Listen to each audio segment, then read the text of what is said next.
So, I just got back from a trip from Casablanca. Casablanca is probably Morocco's most well-known city for a few various reasons. I don't much care for it. Suffice it to say, it's mostly a port city, and despite around 15 million residents living there, there's not a whole lot going on. But here are the 3 things I learned from my trip to Casablanca. Number 1. The Hassan II Mosque is an amazing monument that Morocco has to offer. It's probably the only good thing Casablanca actually has going for it.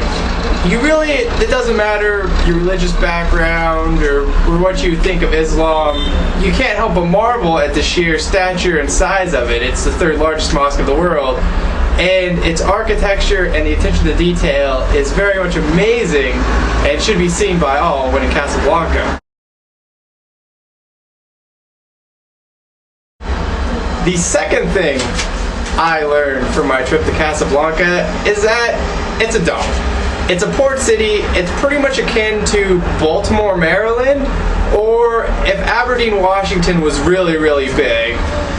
It is just gross, it's nasty, it's not particularly friendly. There's nothing to see or do there. It's just this really large place that exists for people to work in, but I would not recommend it as a place to stay or visit for any extended period of time.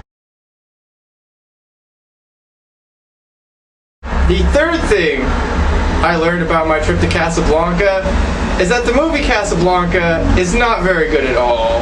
It is one of these things that people over time have held up to high regard for no real reason. The movie's boring, it's dull, it has nothing really to do with Casablanca other than it's set in Casablanca, but it's a bad movie. I don't know why people insist on telling me it's good. It's old, it's boring, the plot is not interesting, it's in black and white. Let's face it, the movie is not good. These 3 things are what I have taken away from my trip from Casablanca. I have learned some lessons, and I hope you have too. I'm Cheyenne Hollis for the Vandal and Mirage blog.